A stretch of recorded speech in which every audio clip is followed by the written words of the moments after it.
नमस्कार दोस्तों, स्वागत है अपने YouTube channel top trending GK में। दोस्तों वीडियो नंबर 3 में आपका स्वागत है। यहाँ पर अपन देखने वाले हैं NCERT science exemplar problem class 9 का यूनिट फर्स्ट, हमारे आसपास के पदार्थ, मैटर इन आवर सराउंडिंग। तो इस यूनिट के टोटल 30 के आसपास इम्पोर्टेंट क्वेश्चंस हैं जो exam point of view plus आपका कंसेप्ट क्लियर करने के लिए बहुत ही ज़्यादा यूजफुल रहेंगे। तो यहाँ पर अपन देखने वाले हैं, टारगेट कर रहे हैं रेलवे एग्जाम 2024-25, जिसमें साइंस का सबसे अधिक वेटेज होता है, जिसमें आपकी एएलपी हो गया, technician, NTPC, group D, RPF, इन सभी एग्जाम्स के लिए फ्रूटफुल सीरीज का ये वीडियो नंबर 3 है। इससे पहले की वीडियो नहीं देखे हैं, डिस्क्रिप्शन बॉक्स में प्लेलिस्ट की लिंक है, ज़रूर चेकआउट कीजिएगा। 90% सवाल यदि साइंस से पूछा जाता है तो यहाँ से साइंस का NCERT best fact plus exemplar से सवाल आने की बहुत ही ज़्यादा संभावना रहती है। तो एनसीईआरटी का मतलब ही यही है कि आपको ज़्यादा रटना नहीं है, समझ के ही अध्ययन करना है, अधिगम करना है। तो वीडियो क्लास 3 स्टार्ट करते हैं। यूनिट फर्स्ट जो आपका साइंस का है, क्लास 9 का, हमारे आसपास के पदार्थ। तो इसमें आपके कंटेंट रहने वाला है एनसीईआरटी एग्जाम्पलर के सभी 27%, जिसमें बहुविकल्पी जो एमसीक्यू के हैं, लघुत्रात्मक और दीर्घ उत्तरी जो इंपॉर्टेंट सवाल है एग्जाम पॉइंट ऑफ व्यू से वो, प्लस एनसीईआरटी के टेक्स्ट बुक के फैक्ट जो उन सवालों के साथ, और लास्ट में कुछ और एक्स्ट्रा फैक्ट ऐड किए गए हैं।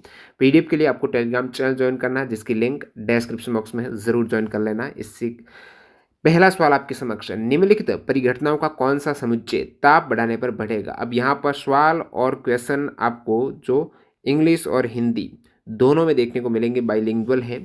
और तो जो इंग्लिश भाषी कैंडिडेट है वो भी साथ साथ बने रहेगा। पहला सवाल, कौन सा समुच्चय ताप बढ़ाने पर बढ़ेगा। ताप बढ़ाने पर, ये सवाल इजी रहेगा। इसका आंसर वाष्पन। जैसे ही ताप बढ़ाएंगे वाष्पन तो बढ़ने ही वाला। वाष्पन का मतलब है दरों से आप गैस में कन्वर्ट कर रहे हो, भाप में बदल रहे हो, ठीक है। दरों से भाप में बदलने की प्रक्रिया है ना, वही वाष्पन है। तो ताप बढ़ाएंगे तो जल के कण हल्के होकर होकर ऊपर उड़ जाएंगे भाप में, तो वाष्पन से ताप बढ़ाने पर बढ़ेगा विसरण।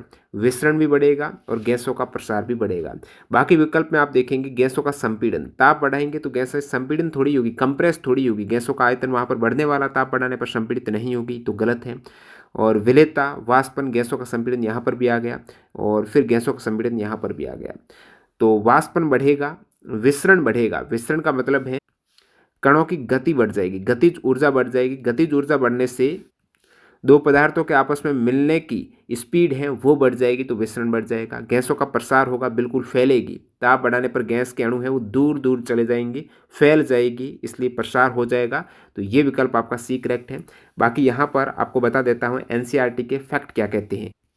फैक्ट देखें उससे पहले टेक्स्ट बुक की तरफ से कि इम्पोर्टेंट बेस्ट डील आपके समक्ष, रामनवमी के उत्सव पर ये बेहतरीन डील। यदि आप रेलवे एग्जाम को टारगेट कर रहे हो और आप प्रैक्टिस नहीं कर रहे हो, मॉक टेस्ट नहीं लगा रहे हो, प्रीवियस ईयर के पेपर नहीं देख रहे हो, कहीं ना कहीं आपके 50% तैयारी है, सिलेबस कंप्लीट करने के बावजूद अधूरी रह जाती है, तो अभी न्यू कैंडिडेट जो टेस्ट बुक पास प्रो से नहीं जुड़े हैं, आज ही टीटीजी के कूपन कोड यूज़ करके 12% का एक्स्ट्रा डिस्काउंट लेके ईयरली पास प्रो ज्वाइन कर सकते हो, जिसमें 1 साल की वैलिडिटी में जो भी एग्जाम आएगा, रेलवे के जितने भी एग्जाम्स आएंगे आने वाले समय में, आपके 12 मंथ में, इसके अतिरिक्त एसएससी के एग्जाम्स आते हैं, आपके स्टेट पुलिस का आता है, एक बार पास ले लिया सभी एग्जाम्स के आपको मॉक टेस्ट मिल जाएंगे। और प्रो का मतलब है प्रीवियस ईयर के पेपर, प्रीवियस ईयर के पेपर भी यहाँ पर एज ए मॉक टेस्ट आप लगा सकते हो। उनका सभी क्वेश्चंस का हल है वो एक्स्ट्रा फैक्ट सहित आपको डिटेल में देखने को मिलता है। तो लिंक डिस्क्रिप्शन बॉक्स में है, इस ऑफर का जरूर फायदा उठाएगा, क्योंकि टेक्स्ट बुक देता है एक ही पास में 700 प्लस एग्जाम्स के मॉक टेस्ट देने का मौका, जिसमें चैप्टर टेस्ट आपको मिल जाएंगे, प्रीवियस ईयर के पेपर मिल जाएंगे और सेक्शनल टेस्ट वगैरह सब कुछ मिल जाएगा।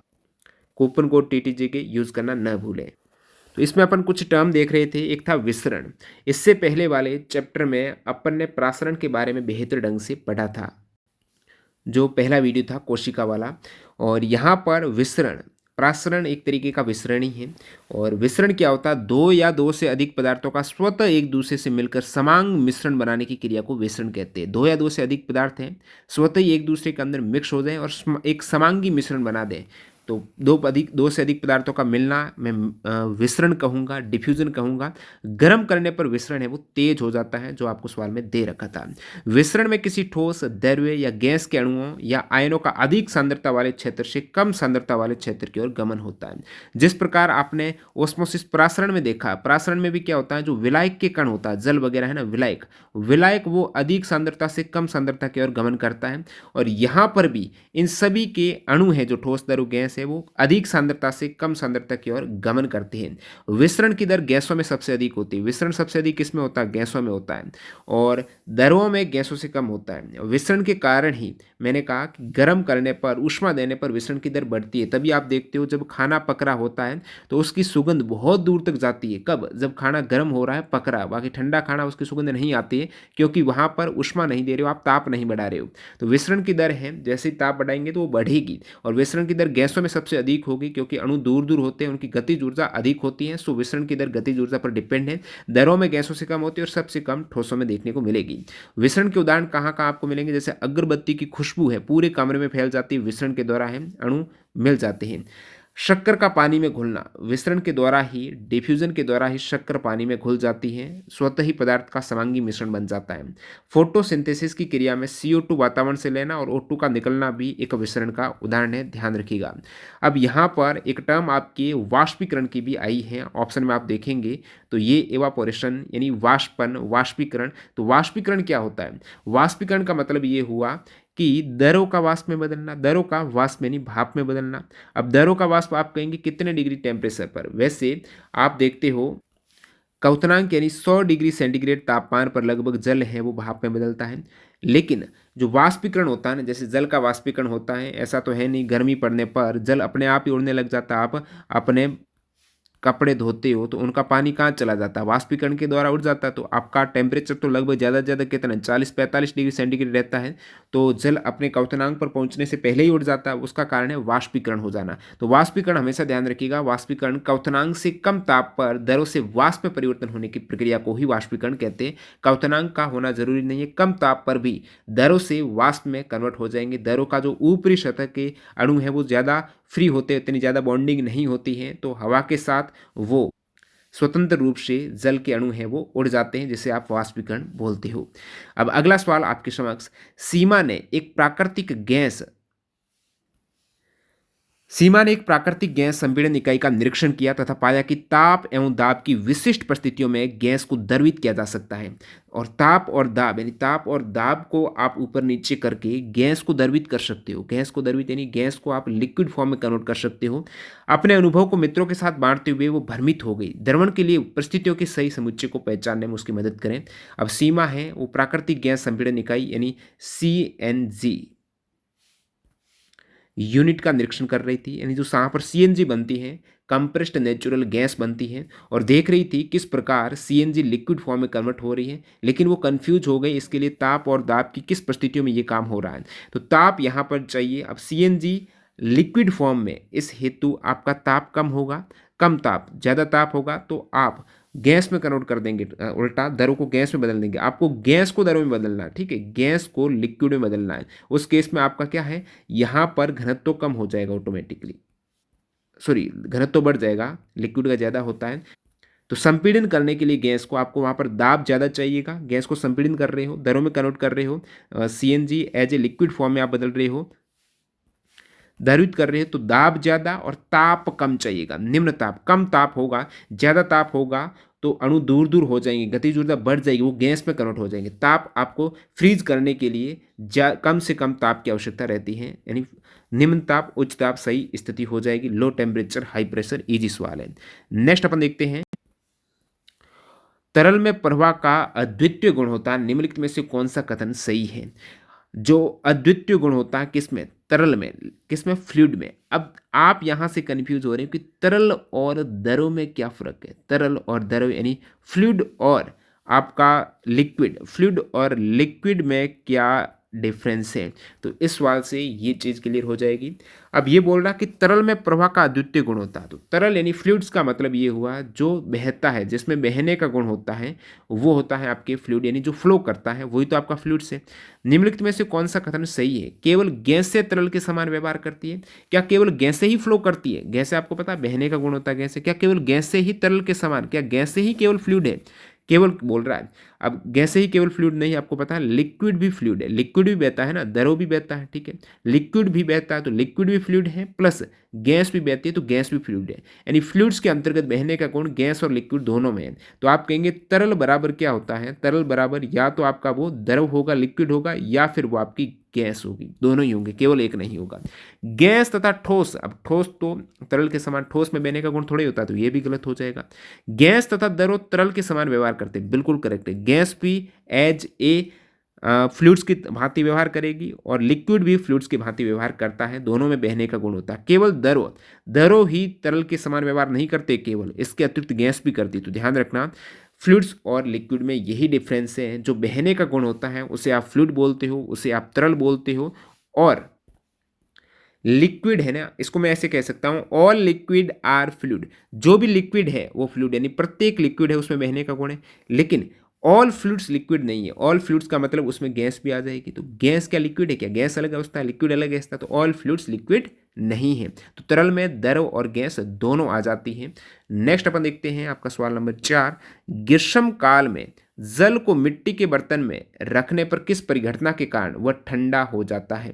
तो ये भी एक इंपॉर्टेंट सवाल है। ग्रीष्म काल में आप पानी को मिट्टी के बर्तन में रखते हो, घड़ों में रखते हो, उस केस में किस कारण वो ठंडा हो जाता है?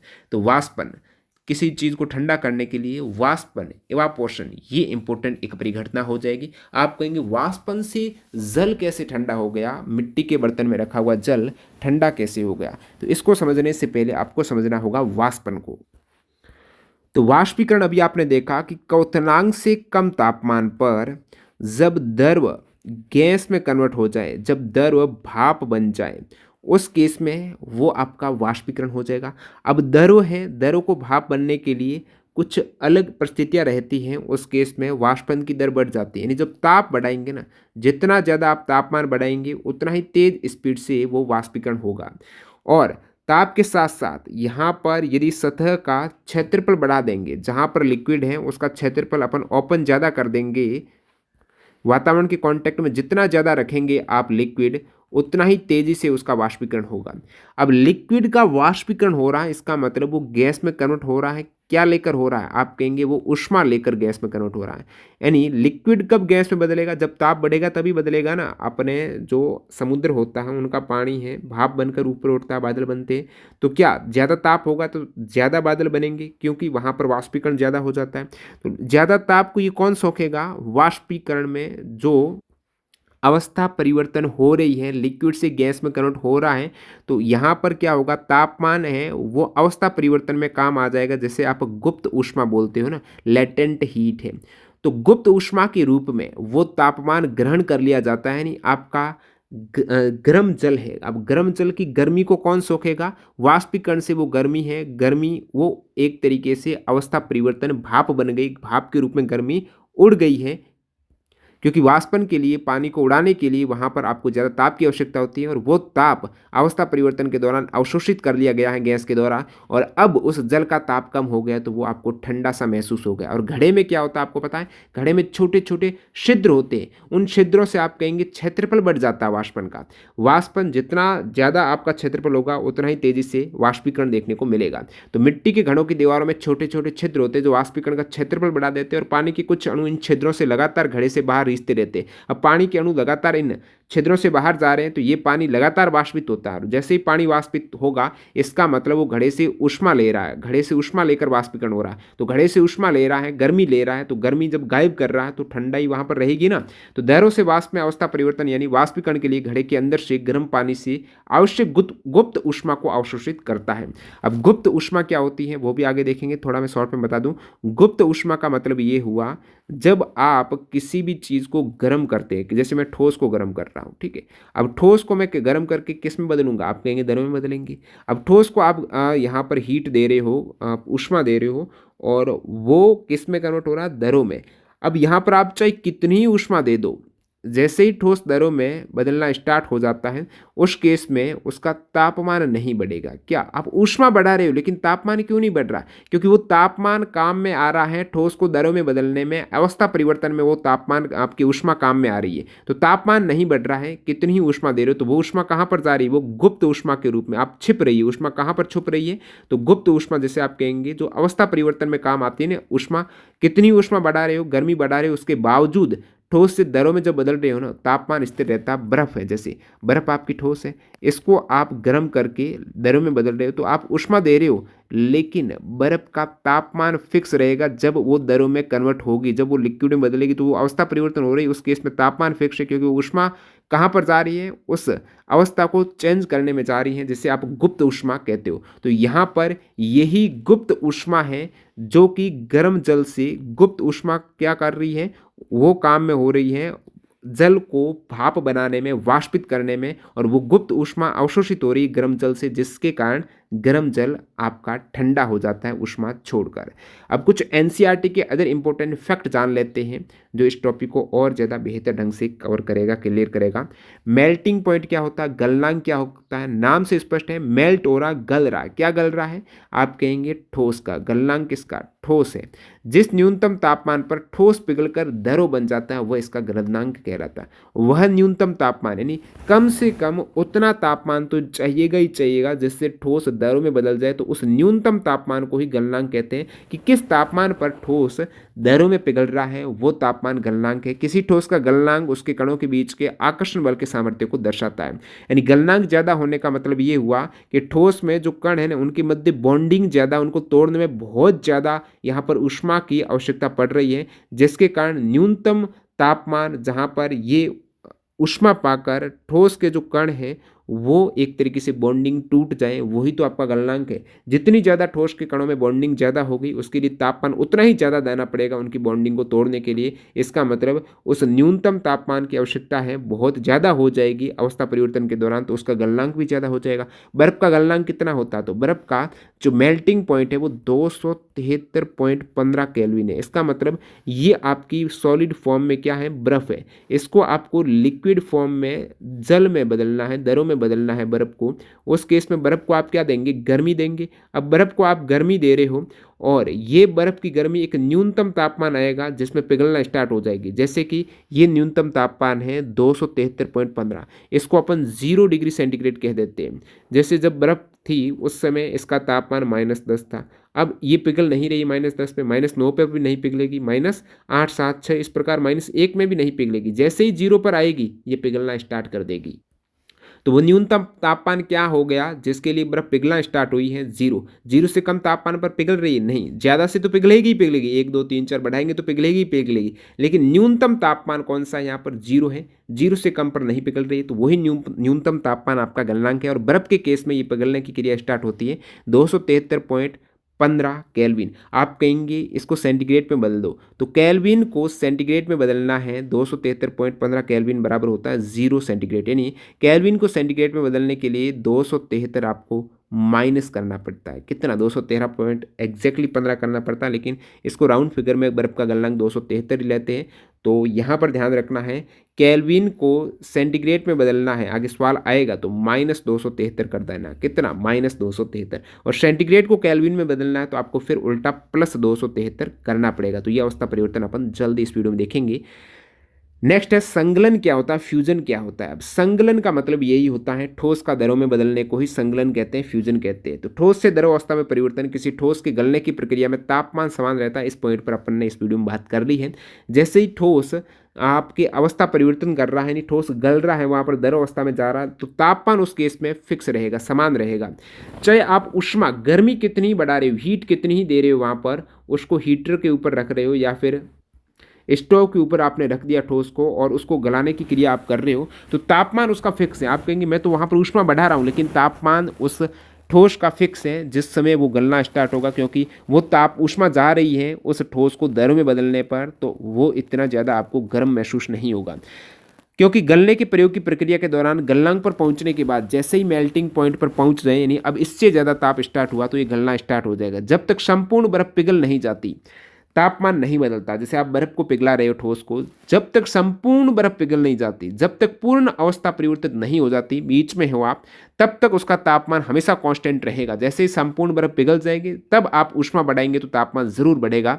बीकर को ऊष्मा प्रदान करने के बावजूद भी ऐसा ही होता है। आप ऊष्मा दे रहे हो, कणों की पारस्परिक आकर्षण बल को वशीभूत करके पदार्थ की अवस्था को बदलने में इस ऊष्मा का उपयोग होता है। यानी जो आकर्षण बल है, कण आपस में बॉन्ड है, उसको तोड़ने में इस ऊष्मा का उपयोग हो रहा है। और जितनी ज़्यादा आप ऊष्मा दे रहे हो, वो आपको कहलाती है लेटेंट हीट, गुप्त ऊष्मा कहलाती है। तापमान में बिना किसी तरह की वृद्धि दर्शाई इस ऊष्मीय ऊर्जा को बर्फ अवशोषित कर लेती है। तापमान नहीं बढ़ाती है, ऊष्मीय ऊर्जा बर्फ अवशोषित करके उसको कन्वर्ट कर रही है अपनी अवस्था को।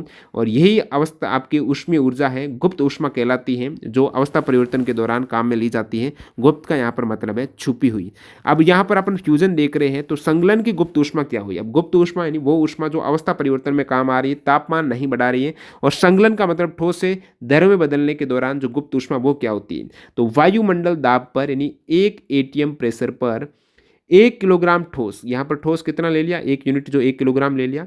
अब 1 एटीएम दाब पर 1 केजी ठोस को उसके गलनांक पर ही ठोस दरों में बदलता है। तो गलनांक पर दरों में बदलने के लिए अब ज़्यादा ताप नहीं देना, आपको गलनांक पर काम करना है। ऐसा नहीं आप बहुत ज़्यादा ऊष्मा दे दी, लेकिन गलनांक पर आपको दरों में बदलना है वायुमंडल दाब पर 1 केजी ठोस को। तो जितनी ऊष्मीय ऊर्जा की आवश्यकता होगी उसे संगलन की गुप्त ऊष्मा है। यानी यहाँ पर ठोस को दरों में बदल रहे हैं, तो अवस्था परिवर्तन कहाँ पर हो रही? गलनांक बिंदु पर हो रही है। उससे जो एक ऐसा मिनिमम टेम्परेचर जहाँ पर वो स्टार्ट हो जाए अवस्था चेंज करना, तो गलनांक पर दरों जब कन्वर्ट हो जाए, यानी ठोस जब दरों में कन्वर्ट हो जाए, तो जितनी ऊष्मीय ऊर्जा की आवश्यकता होगी वही लेटेंट हीट है, वही गुप्त ऊष्मा है जो अवस्था परिवर्तन में काम आ रही है, उसके तापमान को नहीं बढ़ा रही है। तो ये आपके 0 डिग्री सेंटीग्रेड जो गलनांक रहता है जल का, ठोस का, तो बर्फ का 0 डिग्री सेंटीग्रेड यानी 273 केल्विन पर जल के कणों की ऊर्जा उसी तापमान पर बर्फ के कणों की ऊर्जा से अधिक होती है। ये इंपॉर्टेंट पॉइंट है। अब 0 डिग्री सेंटीग्रेड तापमान पर यानी एक गलनांक बिंदु है, मैं कहूँगा जल के लिए, आपकी बर्फ के लिए, और इस पर बर्फ़ है वो जल में कन्वर्ट होना स्टार्ट हो जाती है। यदि जल है उसको बर्फ़ में बदलना है, तो यही एक पॉइंट काम में रहेगा। 0 डिग्री सेंटीग्रेड से कम तापमान या फिर वो मिनिमम टेम्परेचर जहाँ पर हिमांक बिंदु आप बोलेंगे जल बर्फ़ में बदल जाए, तो वो 0 डिग्री होता है। तो इन दोनों के केस में आप बात करेंगे 0 डिग्री सेंटीग्रेड पर जल के कणों की ऊर्जा बर्फ के कणों की ऊर्जा से अधिक होगी, क्योंकि जल के कणों की ऊर्जा यहाँ पर गुप्त ऊष्मा प्राप्त कर रखी है। जैसे ही आप बर्फ को गर्म कर रहे हो, तो गुप्त ऊष्मा वो कहाँ पर जा रही है? जल के कणों के साथ जा रही है। इसलिए जल के कणों की ऊर्जा ज़्यादा होगी बर्फ के कणों की ऊर्जा के सापेक्ष, क्योंकि जल के कण बर्फ से जल में अवस्था परिवर्तन के दौरान गुप्त ऊष्मा अवशोषित करते हैं। ये सेम चीज़ दरों से गैस अवस्था में परिवर्तन के केस में अपन देख सकते हैं। जब आप लिक्विड से गैस में चेंज कर रहे हो, जब हम जल में ऊष्मीय ऊर्जा देते हैं, तो कण अधिक तेजी से गति करते हैं। एक निश्चित तापमान पर पहुंचकर कणों में इतनी ऊर्जा आ जाती है जल के कणों में कि वो परस्पर अपना आकर्षण बल को तोड़कर स्वतंत्र हो जाते हैं। तो इस तापमान पर द्रव गैस में बदलना शुरू हो जाता है। तो द्रव गैस में कब बदलेगा? जब आप उसमें ऊर्जा देते रहेंगे। एक निश्चित तापमान पर पहुंचकर, यानी तापमान फिक्स हो गया, अब वही ऊष्मीय ऊर्जा कहाँ पर काम में ली जाएगी? अवस्था परिवर्तन में। और फिर वो द्रव के कण आपस में आकर्षित हुए हैं, वो अपने आप की बॉन्डिंग तोड़कर स्वतंत्र होकर वो भाप यानी गैस में बदलना स्टार्ट हो जाएंगे। अब क्वथनांक की बात करें तो क्वथनांक होता है वायुमंडल दाब पर एक एटीएम, जो वायुमंडल दाब है उस पर वह तापमान जिस पर द्रव उबलने लगता है उसका क्वथनांक कहेंगे। यानी वह मिनिमम न्यूनतम तापमान जिस पर द्रव उबलने लग जाए, यानी गैस में बदलना स्टार्ट हो जाए, न्यूनतम तापमान द्रव गैस पर स्टार्ट हो जाए, वही उसका क्वथनांक है, वही इसका बॉइलिंग पॉइंट है। यानी द्रव को गैस में बदलने के लिए एक मिनिमम टेम्परेचर की आवश्यकता है, उससे कम टेम्परेचर पर द्रव गैस पर नहीं बदल सकता है। तो वो मिनिमम तापमान जिस पर द्रव उबलने लग जाता है वो उसका बॉइलिंग पॉइंट है। उबलना जरूरी है। क्वथनांक समष्टि गुण है, द्रव के सभी कणों को इतनी ऊर्जा मिल जाती है कि वे वाष्प में बदल जाए। अब जल के लिए क्वथनांक कितना होता है? जल के उबलने के लिए क्वथनांक होता है 100 डिग्री सेंटीग्रेड। आप कहेंगे 100 डिग्री सेंटीग्रेड को केल्विन में बदल, तो मैं इसमें 273 ऐड कर दूंगा, तो 373 केल्विन होता है आपका, 373 केल्विन जल के लिए क्वथनांक। अब ये जो वाष्प आप बदल रहे हो क्वथनांक बिंदु पर, क्या हो रहा है? द्रव किस में बदल रहा है? वाष्प में।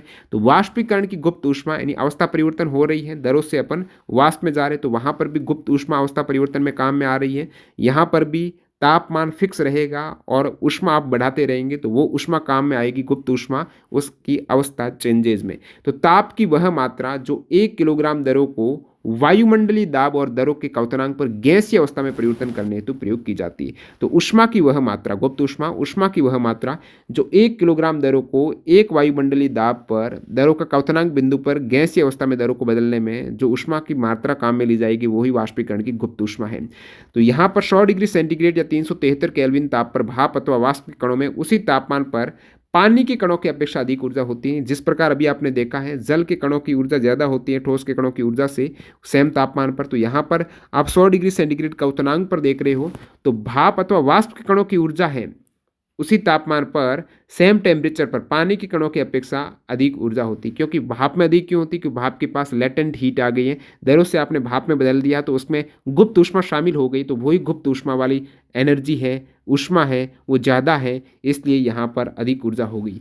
ऐसा इसलिए क्योंकि भाप के कणों ने वाष्पीकरण की गुप्त ऊष्मा के रूप में अतिरिक्त ऊष्मा को अवशोषित किया है।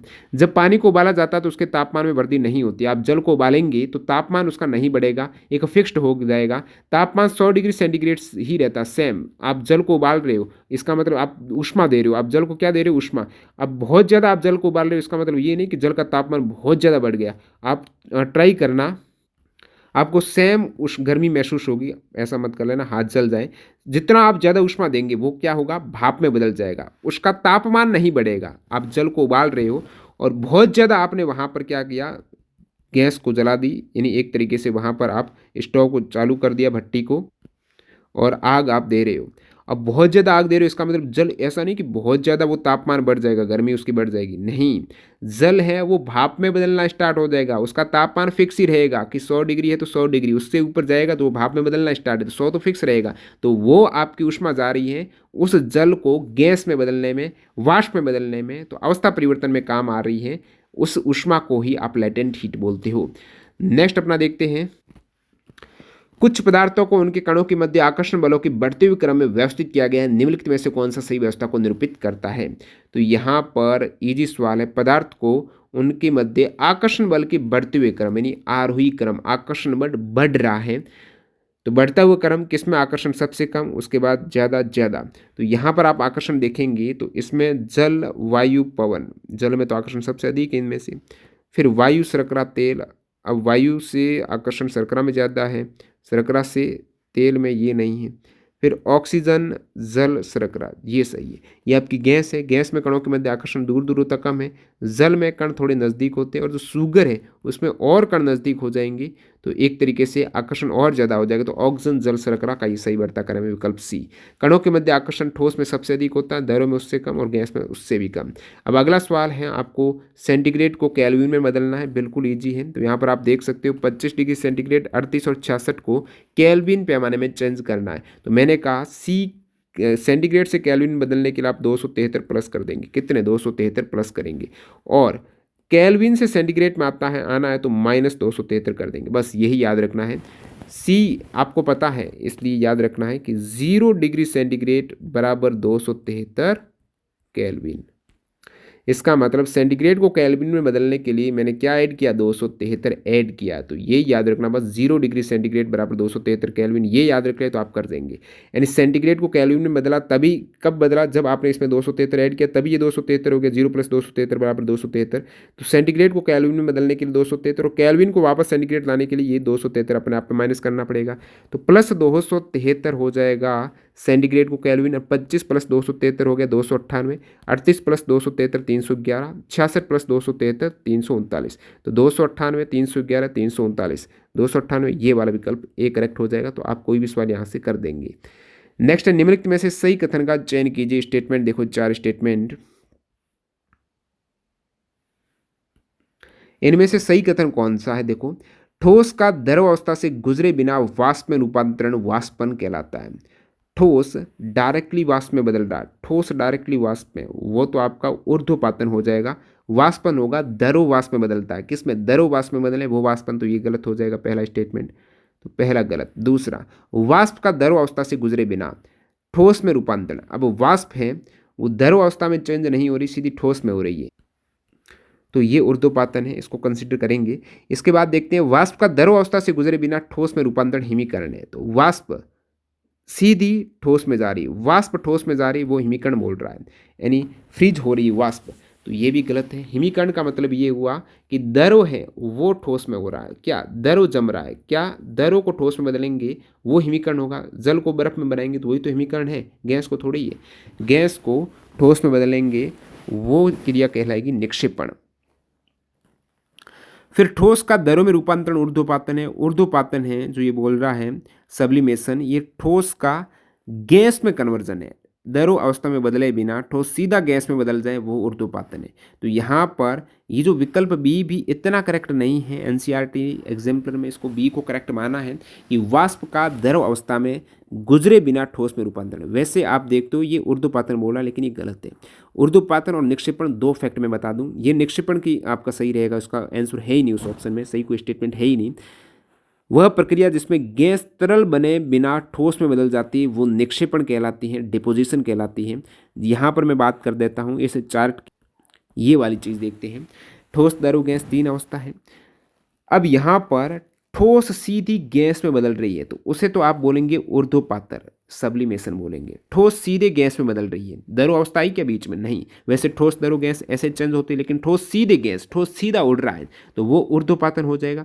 और गैस सीधी ठोस बन रही है, दरों में नहीं बदल रही, गैस को सीधा आप ठोस बना रहे हो। पहले गैस को वैसे लिक्विड में बदलना होता है फिर ठोस में, लेकिन गैस को सीधा आपने ठोस बना दिया तो वो क्रिया निक्षेपण कहलाएगी। ऊर्ध्वपातन की उल्टी होती है निक्षेपण, डिपोजिशन होती है।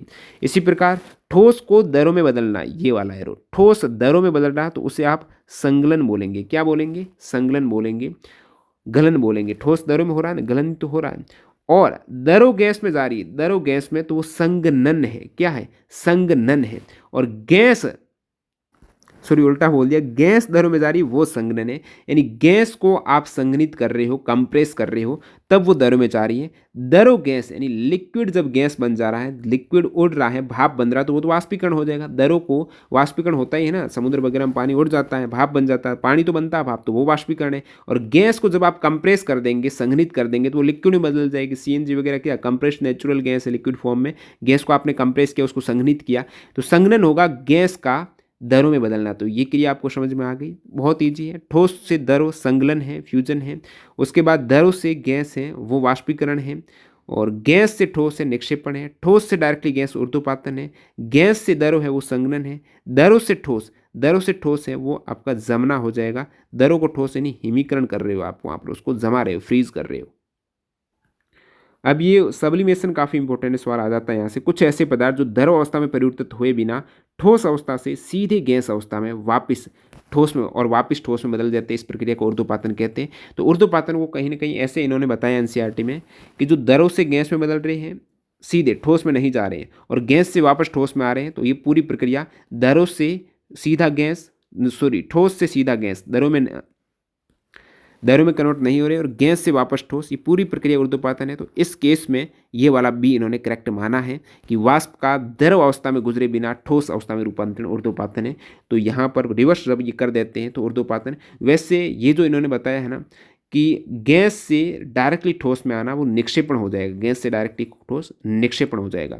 अब ऊर्ध्वपातन ऐसे कौन से पदार्थ हैं जिसको आप ठोस से सीधे गैस में बदल रहे हो, ठोस से सीधे गैस में बदल रहे हो? आप कहेंगे ऐसे पदार्थ में आपका आ जाता है अमोनियम क्लोराइड आ जाता है। क्या आ जाता है? NH4Cl, अमोनियम क्लोराइड आ जाता है। इसके अंतर्गत कपूर आ जाता है। कपूर को आप गर्म करके ट्राई करना, वो दरों में बदलेगा ही नहीं, जैसे ही गर्म करेंगे सीधा डायरेक्टली गैस में।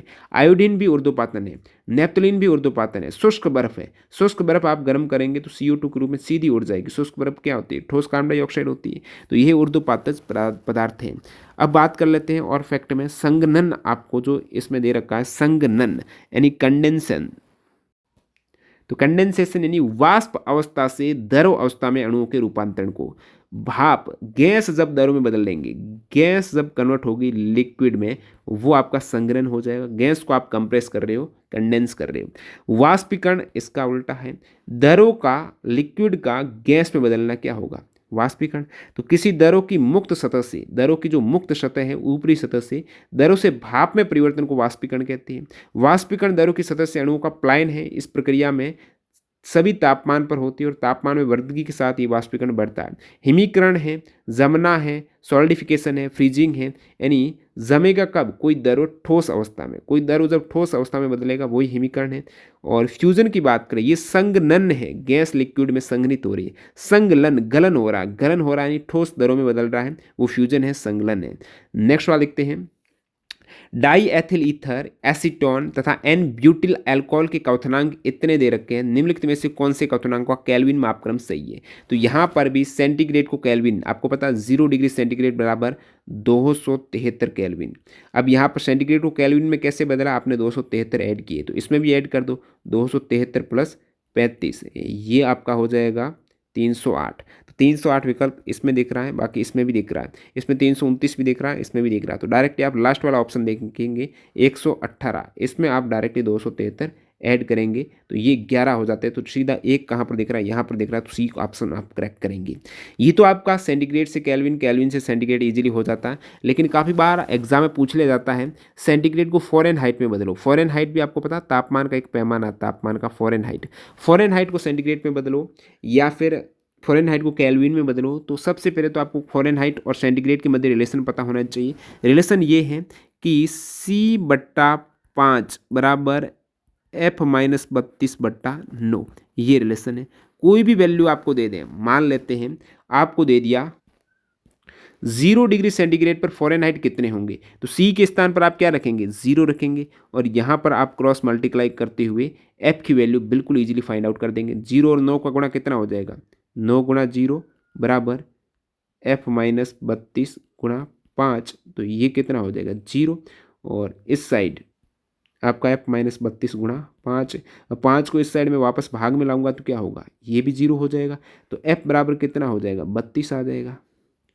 तो 0 डिग्री सेंटीग्रेड तापमान पर फ़ारेनहाइट पैमाना कितना होता है? 32 होता है। आप कहेंगे इसको केल्विन में बदलना है फ़ारेनहाइट को, तो फ़ारेनहाइट को सबसे पहले 32 के स्थान पर रख देंगे। एफ के स्थान पर कितना रखूंगा? ये सेम सूत्र आपको एफ के स्थान पर 32 रखना कि 32 फ़ारेनहाइट पर सेंटीग्रेड कितना होगा? तो F-32/9 बराबर C/5 है ना। तो एफ के स्थान पर जब मैं 32 रखूंगा तो ये कितना हो जाएगा? ऊपर 0/9 बराबर C/5, 0/9 यानी 0, C/5 यानी 0, C बराबर 0 गुणा 5 यानी 0। सेंटीग्रेड में कितना हो जाएगा? 0। जब फ़ारेनहाइट 32 हो तो सेंटीग्रेड कितना होता है? 0 है। आप कहेंगे फ़ारेनहाइट को केल्विन में बदलना है, तो इसको आप केल्विन में बदल देंगे ना, सेंटीग्रेड को फ़ारेनहाइट में केल्विन में बदलना है, तो सी के प्लस हो जाएगा, 273 प्लस कर देंगे, 273 केल्विन हो जाएगा। तो 32 फ़ारेनहाइट का हो, 273 केल्विन को, 0 सेंटीग्रेड को, एक ही बात है। इस टाइप से अपने इन तीनों को आप कन्वर्ट कर सकते हो। ये फॉर्मूला ज़रूर याद रखिएगा एक बार फिर, C/5 बराबर F-32/9। अगला देखते हैं, निम्नलिखित में से कौन सी परिस्थिति जल के वाष्पन में वृद्धि करेगी? जल का वाष्पन, जल का वाष्पीकरण बहुत तेजी से हो, इस हेतु क्या करेंगे आप? जल के तापमान में वृद्धि, बिल्कुल जल के तापमान में वृद्धि करके उसका वाष्पन बढ़ा सकते हैं। जल के तापमान में कमी करेंगे तो कैसे वाष्पन होगा? जल के तापमान कमी करेंगे तो फ्रीज हो जाएगा। जल का कम खुला पृष्ठीय क्षेत्रफल, अब वाष्पन की दर बढ़ानी है, इसका मतलब जल का क्षेत्रफल ज्यादा होना चाहिए खुला हुआ, जिससे वो भाप के रूप में उड़ सके। आप बिल्कुल ताप दे रहे हो लेकिन ऊपर से ढक दे रहे हो, ठीक है। आप एक ऐसा वेसल ले लिया जिसमें ऊपर से ढक्कन दे दिया और यहाँ पर कोई लिक्विड दे लिया और बहुत ज़्यादा ऊष्मा दे रहे हो, तो वो क्या है? यहाँ पर ऊपर ही ऊपर ऊष्मा, भाप तो बनेगी लेकिन उड़ेगी नहीं। इसके लिए इसका क्षेत्रफल बढ़ना जरूरी है। छत्ता का क्षेत्रफल है वो जितना ज़्यादा होगा, उसकी ऊष्मा एज ए भाप के रूप में कन्वर्ट होने की संभावना ज़्यादा है उस लिक्विड की। नेक्स्ट यहाँ पर जल में नमक मिलाना, जल में आप नमक मिला रहे हो तो उसमें अशुद्धि आप डाल रहे हो, अशुद्धि डालेंगे तो उसका क्वथनांक और गलना की दोनों चेंज हो जाएगा, बढ़ेगा नहीं, कम होगा। तो जल के वाष्पन में वृद्धि होगी कब? जब जल का तापमान में वृद्धि करेंगे, जब उसका पृष्ठीय क्षेत्रफल आप बढ़ाएंगे उस केस में होगी। तो यहाँ पर यही करेक्ट दिख रहा है। वाष्पीकरण की दर बढ़ने के कारक आपके 4 प्रमुख कारक है, जिसकी वजह से वाष्पीकरण की दर बहुत तेजी से वो द्रव है वो भाप में कन्वर्ट हो जाता है। सतह क्षेत्रफल बढ़ाने पर, हम जानते हैं वाष्पीकरण की एक सतही प्रक्रिया है, सतही क्षेत्र बढ़ने पर वाष्पीकरण की दर भी बढ़ जाती है। जैसे कपड़े सुखाने के लिए हम उन्हें फैला देते हैं, कपड़ों को फैलाते हैं तो उनका क्षेत्रफल बढ़ जाता है, जिसके कारण जल्दी सूख जाते हैं, क्योंकि वहाँ पर वाष्पन की दर बढ़ गई। वाष्पन की दर यानी पानी उड़ने की दर बढ़ गई, तेजी से सूखेंगे वो।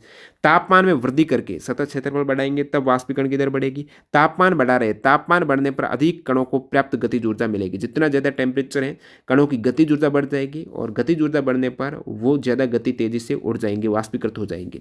आर्द्रता में कमी, आप ह्यूमिडिटी, आर्द्रता में आप कमी कर रहे हो, यानी शुष्क वातावरण वहां पर ला रहे हो। वायु में विद्यमान जल वाष्प की मात्रा को आर्द्रता बोलते हैं। वायु में जितनी ज्यादा जल वाष्प आर्द्रता उतनी ही ज्यादा। जल वाष्प की मात्रा कम होना आर्द्रता का कम होने का सूचक। तो किसी निश्चित तापमान पर हमारे आसपास की वायु में एक निश्चित मात्रा में जलवाष्प होती है। एक फिक्स टेम्परेचर पर जलवाष्प एक फिक्स्ड रहती है। जब वायु में जल के कणों की मात्रा पहले से ही अधिक हो तो वाष्पीकरण की दर घट जाती है। पहले से ही जलवाष्प वायु में है तो वाष्पीकरण कैसे होगा? तो जितनी कम आर्द्रता वाष्पीकरण उतना ही ज़्यादा होगा। ध्यान रखिएगा, जितनी ज़्यादा आर्द्रता होगी जलवाष्प ऑलरेडी वायु में जितनी ज़्यादा विद्यमान होगी वाष्पीकरण उतना ही कम होगा। इसलिए तो अपन जब बरसात का मौसम होता है तो धूप पड़ने पर भी कपड़े इतनी आसानी से नहीं सूखते हैं क्योंकि वहाँ पर आर्द्रता ज़्यादा है। वायु की गति में वृद्धि, अब तेज स्पीड में वायु आ रही है तो कपड़े कितने जल्दी सूखते हैं? तो वायु की स्पीड में वृद्धि होने से क्या है, वाष्पीकरण की दर है वो बढ़ जाती है, क्योंकि जितनी तेज वायु होगी जल वाष्प को वो उड़ा देगी। यानी आर्द्रता अपने वातावरण में मौजूद है, उसको कम करने के लिए वायु की स्पीड ज़्यादा होनी चाहिए। बहुत कम वायु है तो आर्द्रता अपने वातावरण में बनी रहती है।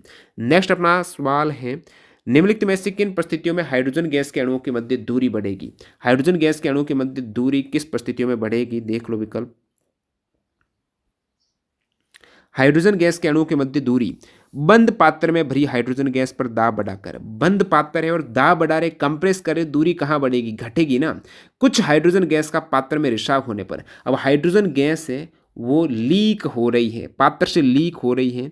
एक आपके वेसल में हाइड्रोजन गैस भरी हुई है तो वहाँ से कहीं ना कहीं लीकेज हो रहा है। उस केस में अणु हैं वो पहले कंप्रेस किए गए थे गैस के, अब लीकेज होने पर वो दूर दूर चले गए तो वहाँ से अणु के मध्य दूरी बढ़ेगी। पहले इनको कंप्रेस करके रखा था लेकिन गैस उड़ रही है तो दूरी तो बढ़ेगी अणु के मध्य, तो एक ये फैक्ट है। आगे देखते हैं, हाइड्रोजन गैस के पात्र का आयतन बढ़ाकर। बिल्कुल, हाइड्रोजन गैस जहाँ पर भरी हुई है उस वाले पात्र का आपने बहुत ज़्यादा आयतन बढ़ा दिया है तो खुली खुली गैस रहेगी तो अणु तो दूर दूर रहेंगे, क्योंकि गतिज ऊर्जा तो रहती ही है आपकी गैसेज की ज़्यादा, तो दूर दूर अणु रहेंगे। तो ये भी करेक्ट है, ये भी करेक्ट है। पात्र का आयतन बढ़ाए बिना पात्र में अधिक हाइड्रोजन गैस मिलाने पर, आयतन नहीं बढ़ा रहे हो पात्र का लेकिन हाइड्रोजन गैस ज़्यादा से ज़्यादा डाल रहे हो तो घनत्व तो बढ़ रहा है गैस का वहाँ पर। इस केस में उसमें अणुओं की दूरी नहीं बढ़ेगी, आपको पात्र का आयतन बढ़ाना पड़ेगा। 2 और 3 ये संयुक्त रूप से दोनों ही करेक्ट हैं, 2 और 3 विकल्प सी में। अब ये सवाल थे आपके एनसीईआरटी एग्जाम्पलर के 10 सवाल जो कि बहुविकल्पीय प्रश्न थे विकल्प के आधार पर। अब देखते हैं एनसीईआरटी एग्जाम्पलर के वो सवाल जिसमें विकल्प नहीं है, डायरेक्टली सवाल थे। लघुत्रात्मक प्रश्न देखते थे सबसे पहले। किसी विचाराधीन जल के नमूने का क्वथन सामान्य ताप एवं दाब पर 102 डिग्री सेंटीग्रेड पर हुआ, क्या जल शुद्ध है? कोई ऐसा जल जिसका क्वथनांक है सामान्य ताप और दाब पर 102 डिग्री सेंटीग्रेड है। वैसे जल का क्वथनांक होता है 100 डिग्री सेंटीग्रेड पर, यानी 100 डिग्री सेंटीग्रेड पर ऊष्मा कितनी ही बढ़ाएंगे वो जल भाप में बनना स्टार्ट हो जाएगा, उसका वाष्पन होना स्टार्ट हो जाएगा जल का। लेकिन यहाँ पर जल का वाष्पन हो रहा है कि 102 डिग्री पर हो रहा है, तापमान 102 पर जल वाष्प में कन्वर्ट हो रहा है। तो ये 2 ज़्यादा क्यों? इसका कारण है जल शुद्ध नहीं है, कहीं ना कहीं वहाँ पर जल में अशुद्धि है। तो ये अशुद्धि के कारण क्या क्वथनांक के अलावा इसके गलनांक पर भी असर पड़ेगा? क्या जल को 0 डिग्री पर आपको जमाना पड़ेगा तो वो 0 डिग्री पर जम जाएगा या फिर और कम तापमान की आवश्यकता पड़ेगी? बिल्कुल और कम तापमान की आवश्यकता पड़ेगी, क्योंकि ये जो जल भाप नहीं बढ़ रहा है क्योंकि इसमें अवाष्पशील अशुद्धि है। ऐसा कोई ठोस मिला दिया है जो भाप बनने में टाइम ले रहा है तो वाष्पशील नहीं है वो, तो अवाष्पशील उसमें अशुद्धि है, कहीं ना कहीं उसमें इम्प्योरिटी है। उसके कारण गलनांक भी 0 डिग्री से कम होगा। फ्रीज करने के लिए और कम माइनस में तापमान की आवश्यकता आपको रहेगी। नेक्स्ट सवाल देखते हैं, कोई विद्यार्थी, ये वाला सवाल है, कोई विद्यार्थी बर्फ तथा जल से भरे एक बीकर को गर्म करता है। बर्फ और जल से भरा हुआ एक बीकर है जिसको गर्म कर रहा है, जिसमें बर्फ और जल दोनों मिक्स हैं। वो बीकर की सामग्री के तापमान को समय के फलन के रूप में मापता है। निम्नलिखित में से कौन सा ग्राफ परिणाम को सही दर्शाएगा? अब बर्फ और जल को गर्म कर रहा है तो गर्म करने पर सबसे पहले बर्फ किस में कन्वर्ट होगी? आप कहेंगे जल में कन्वर्ट होगी, यानी सबसे पहले तो पूरा जल बनेगा गर्म करेंगे तब। तो इस केस में कौन सा यहाँ पर डायग्राम सही है? तो देखिए ए में आप देखेंगे तापमान 0 से स्टार्ट हो रहा है, ठीक है। अब 0 से स्टार्ट हो रहा है क्योंकि यहाँ पर बर्फ है और अब धीरे धीरे इसमें आप क्या दे रहे हो, तापमान बढ़ा रहे हो, गर्म कर रहे हो। अब गर्म करने पर अब सबसे पहले तो वो आपकी बर्फ थी, क्या थी? बर्फ थी। बर्फ बदल रही है यानी ठोस बदल रहा है दरों में। तो ठोस जब दरों में बदलता है ना उस केस में तापमान हमेशा फिक्स रहता है। ऊष्मा आप बढ़ा रहे हो गुप्त ऊष्मा के रूप में अवस्था परिवर्तन में काम आती है, तापमान वहाँ पर कांस्टेंट रहेगा। लेकिन शुरुआत में ही बर्फ को 0 डिग्री से ही तापमान बढ़ रहा है, कांस्टेंट नहीं रह रहा है, इसका मतलब ये गलत चीज़ है। यहाँ पर आप कहेंगे तापमान तो फिक्स है, नहीं बढ़ रहा है। और फिर तापमान कम हो रहा है। तापमान कम कैसे होगा? आप उसमें गर्मी दे रहे हो, तापमान कम थोड़ा ही होगा, तापमान तो बढ़ेगा। और शुरुआत में बर्फ़ है तो तापमान तो 0 पर रहना चाहिए। भाई शुरुआत में क्या बर्फ़ है, बर्फ़ का तापमान क्या 0 से 0 पर ही एक गलनांक बिंदु है। बर्फ़ एज ए बर्फ़ से जल में बदलने स्टार्ट होती है 0 डिग्री सेंटीग्रेड पर, वो इसका फ्यूजन पॉइंट है। तो ये तो होगा नहीं, शुरुआत में 100 कैसे हो गया? अब तापमान ये बोल रहा है शुरुआत में 100 है और धीरे धीरे कम हो रहा है। तापमान तो बढ़ रहा, कम हो ही नहीं रहा है। अब ये वाली अवस्था सही दिख रही है मेरे को। शुरुआत में तापमान 0 है क्योंकि वो बर्फ़ है आपकी। अब 0 पर बर्फ़ है, वो गलनी स्टार्ट हो जाती है, दरों में बदलना स्टार्ट हो जाती है। अब यहाँ तक तापमान शुरुआत में 0 ही था, यानी जब तक पूरी बर्फ़ यहाँ पर पानी नहीं बन जाती तब तक तापमान फिक्स रहेगा। जैसे ही पूरी बर्फ पानी बन गई, अब आप ऊष्मा देंगे तो तापमान बढ़ेगा, क्योंकि गुप्त ऊष्मा ने काम कर दिया है, अवस्था परिवर्तित कर दी है, पूरी ठोस को बर्फ को दरों में कन्वर्ट कर दिया। अब आप तापमान बढ़ाएंगे, अब आप ऊष्मा देंगे तो वो तापमान ऑटोमेटिकली इंक्रीज होगा। तो ये वाला बिल्कुल सही डायग्राम है। शुरुआत में 0 डिग्री सेंटीग्रेड पर आपका मेल्टिंग पॉइंट रहता है बर्फ का, जो अवस्था परिवर्तन में काम में आ रहा है उस केस में वो फिक्स कांस्टेंट रहेगा जब तक बर्फ आपके लिक्विड में कन्वर्ट न हो जाती। जैसे ही लिक्विड में कन्वर्ट होगी तो आप ऊष्मा बढ़ाएंगे तो वहाँ पर तापमान बढ़ जाएगा। शुरुआत में आप ऊष्मा बढ़ा रहे हो, गर्मी बढ़ा रहे हो, लेकिन तापमान नहीं बढ़ेगा क्योंकि वो अवस्था परिवर्तन में काम में आ रहा है। तो ऑप्शन डी इसमें करेक्ट हो जाएगा। ये चीज़ आपको बता दी है। नेक्स्ट है रिक्त स्थानों की पूर्ति कीजिए। अब रिक्त स्थान देखो, कक्षा ताप पर एक दरों के वाष्पन से क्या प्रभाव होता है? कक्षा तापमान पर, अपने रूम टेम्परेचर पर एक दरों के वाष्पन से, यानी दरों का वाष्पन हो रहा है रूम टेम्परेचर पर, आपके घड़े में कोई पानी रखा हुआ है, अब पानी वाष्पित हो रहा है। वाष्पित होना यानी गर्मी को सोख रहा है। वाष्पन का मतलब ये शीतलन पैदा करना। वाष्पन जैसे शब्द है, कहीं न कहीं वहाँ पर ठंडक, कूलिंग है वो बढ़ रही है, क्योंकि वाष्पन का मतलब ये हुआ कि वाष्पन कब होगा, पानी उड़ेगा कब, जब वो गर्मी पाएगा, गर्मी ज़्यादा मिलेगी, तापमान ज़्यादा मिलेगा तभी पानी उड़ेगा। और गर्मी को ग्रहण करके भाप के रूप में गर्मी को ऊपर लेकर उड़ जाएगा, तो नीचे गर्मी कहाँ रहेगी? गर्मी को तो ऊपर लेकर उड़ गया भाप के साथ वो दरो जल वाष्प के रूप में। तो वाष्पीकरण क्या करता है, गर्मी को अवशोषित कर देता है, तो शीतलन वहाँ पर बढ़ जाएगा। नेक्स्ट है कक्षा ताप पर ठोसों के कणों के मध्य आकर्षण बल गैसीय अवस्था में विद्यमान आकर्षण बल की तुलना में प्रबलतर होते हैं। बिल्कुल, ठोस के कण के मध्य आकर्षण तो ज़्यादा ही होते हैं हमेशा, इसमें कोई शक नहीं। नेक्स्ट है किस अवस्था में कणों का विन्यास क्रम क्रमित होता है यद्यपि अवस्था में कोई क्रम नहीं होता? आपको पता है गैस अवस्था में जो कण रहते हैं वो कहीं पर भी अनियमित रूप से गति करते रहते हैं, इधर उधर डोलते रहते हैं। उनका एक फिक्स विन्यास नहीं कि ऐसे ऐसे ऐसे एक दूसरे के ऊपर ऐसे रहेगा, ऐसा कोई फिक्स उनका क्रम नहीं है। गैस में कोई कण कहीं कहीं किधर भी हो सकता है, तो गैस अवस्था में कोई क्रम नहीं होता है। विन्यास क्रम द्रव और ठोस दोनों में होता है। तो द्रव अवस्था में कणों का विन्यास क्रम होता है, ठोस में भी होता है, लेकिन गैस में नहीं होता है।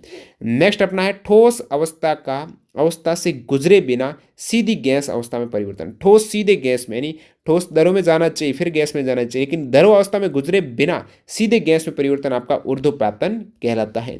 नेक्स्ट अपना है क्वथनांक से कम ताप पर दरों के वाष्प अवस्था में परिवर्तन की घटना को। अब क्वथनांक का तापमान प्राप्त करेगा तो दरों है वो उबलना लगना स्टार्ट हो जाता है, दरों है वो उबलने लगता है। तो क्वथनांक से कम तापमान पर दरों वाष्प अवस्था में, अब जैसे कपड़े वगैरह सूखते हैं, क्वथनांक से कम तापमान पर भी पानी उड़ जाता है, वो क्रिया कहलाती है वाष्पन कहलाती है। क्या कहलाती है? क्वथनांक के कम ताप पर दरों का वाष्प में बदलना वाष्पन कहलाता है। नेक्स्ट अपना कॉलम को मैच कराना है, इजी सवाल है। दाब है, इधर आपका मात्रक दे रखा है, इधर आपकी भौतिक राशि दे रखी है। तो यहाँ पर दाब का मात्रक होता है पास्कल, सभी को पता है दाब का मात्रक पास्कल होता है। दाब का मात्रक एटीएम भी होता है, ठीक है। ताप का मात्रक क्या होता है? ताप का मात्रक केल्विन, सेंटीग्रेड, फ़ारेनहाइट होता है। घनत्व क्या होता है? घनत्व होता है दोस्तों द्रव्यमान बटा क्षेत्रफल। घनत्व होता है द्रव्यमान बटा क्षेत्रफल। तो द्रव्यमान का मात्रक किलोग्राम, क्षेत्रफल का मात्रक है मीटर। ये क्या बोल रहा हूँ मैं? घनत्व बराबर द्रव्यमान बट्टा आयतन होता है, m बटा v होता है। घनत्व बराबर द्रव्यमान बट्टा आयतन।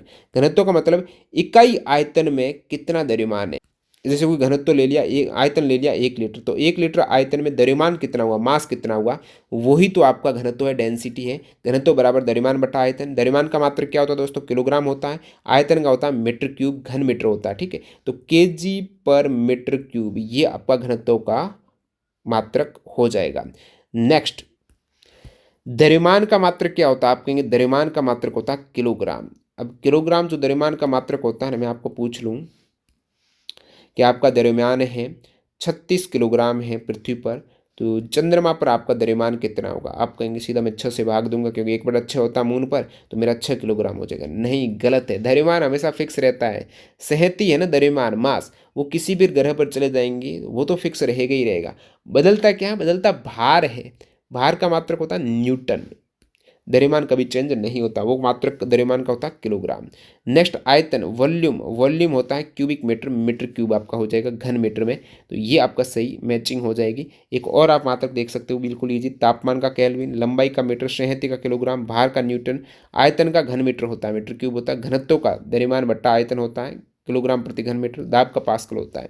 नेक्स्ट वाला देखते हैं, मैचिंग करानी है। आपको बताया है कि दोनों में समान समान मात्रक है, एक एसआई मात्रक है और एक बिना एसआई मात्रक है। लेकिन भौतिक राशि है, एक भौतिक राशि के एक से अधिक मात्रक है। कौन कौन से समान है? जैसे डिग्री सेल्सियस और केल्विन समान है। डिग्री सेल्सियस फ़ारेनहाइट मात्रक है, एक ही भौतिक राशि के। सेंटीमीटर और मीटर एक ही भौतिक राशि के। इसी प्रकार पास्कल जो दाब का मात्रक है, बार भी दाब का मात्रक है। मिलीग्राम और किलोग्राम दोनों ही आपके मात्रक हो जाएंगे द्रव्यमान के। फिर ग्राम प्रति घन मीटर और किलोग्राम प्रति घन मीटर, ग्राम प्रति सेंटीमीटर और किलोग्राम प्रति घन मीटर है, ये आपके घनत्व के मात्रक हो जाएंगे। सही मैचिंग। नेक्स्ट अपन सवाल देखते हैं, प्रासरण एक विशिष्ट प्रकार का विसरण है, टिप्पणी कीजिए। बिल्कुल, प्रासरण एक विसरणी है क्योंकि दोनों में ही कहीं न कहीं आपस में मिलन हो रहा है। और प्रासरण की स्थिति में अर्धपारगम्य झिल्ली से विलायक के कणों का गमन होता है अधिक सांद्रता से कम सांद्रता की ओर। और विसरण में क्या होता है? जो भी पदार्थ के कण हैं वो उच्च सांद्रता से निम्न सांद्रता की ओर गमन करते हैं। तो प्रासरण एक टाइप का विसरण ही है, विशिष्ट टाइप का। निम्नलिखित को प्रासरण और विसरण में वर्गीकृत कीजिए, यानी कौन सा प्रासरण है और कौन सा विसरण है। जैसे कि जल में रखने पर किशमिश का फूल जाना, किशमिश का फूल जाना रेजिन का जल में रखने पर, तो वहाँ पर जल है जो विलायक है, वो किशमिश जो एक अर्ध पारगम्य झिल्ली है उससे होते हुए किशमिश के अंदर एंटर कर गया, तो विलायक यानी ज़्यादा है, उच्च सांद्रता है विलायक की उस केस में, और किशमिश में चला गया है, तो वो क्रिया हो जाएगी प्रासरण की। तो ये किसकी घटना है? ओस्मोसिस की है, प्रासरण की घटना है। छींकने पर वायरस का फैलना, वायरस है पूरे वातावरण में फैल जाएंगे, छींकने पर मिक्स हो जाएंगे, तो वो एक क्रिया है डिफ्यूजन की, विसरण की। नमक के संपर्क में आने पर केंचुए का मरना, अब नमक के संपर्क पे आ रहा है और केंचुआ मर रहा, कहीं ना कहीं नमक केंचुए के अंदर प्रवेश कर जा रहा है, और उस केस में वो प्रासरण हो जाएगा। क्या है? कोई ना कहीं झिल्ली पार करके जा रहा है तो प्रासरण हो जाएगा, ओस्मोसिस हो जाएगा। शक्कर की गाढ़ी चाशनी में रखने पर अंगूर का सिकुड़ना, अब शक्कर की गाढ़ी चाशनी है, इसका मतलब क्या हुआ कि शक्कर में विलेय ज़्यादा है, विलायक कम है, विलायक कम है, विलायक की सांद्रता कम है। इधर अंगूर के पास विलायक पड़ा हुआ, पानी ज़्यादा है, तो पानी बाहर निकल जाएगा, सिकुड़ जाएगा, तो ये क्रिया प्रासरण की हो जाएगी। आपने बेहतर ढंग से पढ़ा है। लवण में अचार का परिरक्षण, अब देखिए आप क्या करते हो, पिक्कल में अचार डालते हो, साल्ट डालते हो उसको परिरक्षित करने के लिए, तो वो भी एक प्रासरण की घटना है। क्या? लवण में अचार का परिरक्षण है, एक प्रासरण की घटना है। केक को सेकने पर उसकी गंध का, अब गंध फैल रही है, केक की हो गई, अगरबत्ती की हो गई, वो आपका डिफ्यूजन विसरण ही है। श्वसन के दौरान जल में घुलित ऑक्सीजन का जलीय प्राणी द्वारा उपयोग, अब श्वसन कर रहे हो, ऑक्सीजन कार्बन डाइऑक्साइड छोड़ रहे हो, ले रहे हो, वो सारा विसरण का खेल है। किसका खेल है?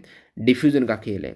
नेक्स्ट अपना सवाल है, बर्फ के रूप में जल शीतलन प्रभाव रखता है जबकि भाप के रूप में जल गंभीर जलन कर सकता है। इन प्रेक्षणों को समझाइए कि जब बर्फ के रूप में जल है ना वो तो ठंडा होता है, जब बर्फ के रूप में जल ठंडा, लेकिन भाप के रूप में जल जलन पैदा करता है, क्योंकि बर्फ के रूप में जल होता है ना, उस केस में बर्फ के रूप में तो जल के अणुओं की ऊर्जा कम है, भाप के रूप में जल के अणुओं की ऊर्जा उच्च होती है, और भाप में जल के अणुओं की उच्च ऊर्जा का ऊष्मा में रूपांतरण जलन उत्पन्न करता है। और भाप में क्या है?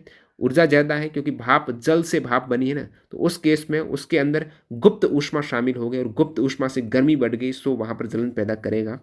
अलका एक केतली में चाय बना रही थी, उसने केतली की टोंटी से निकलती हुई भाप के झोंके से अचानक अत्यधिक ऊष्मा महसूस की। उसे आश्चर्य हुआ कि केतली में उबलते हुए जल की तुलना में भाप का तापमान अधिक है। वो देख रही है केतली में जल उबल रहा है, उससे ज़्यादा भाप का तापमान है। क्यों? याद आया आपको कि जब जल उबल रहा है उस केस में जल का तापमान फिक्स हो गया, जल यहाँ पर उबल रहा है केतली में, आप उसका तापमान एक फिक्स हो गया 100 डिग्री सेंटीग्रेड पर क्वथनांक पर जल वहाँ पर उबल रहा है। अब जल उबल के बदल किस में रहा? तो जल उबल कर बदल रहा है भाप में।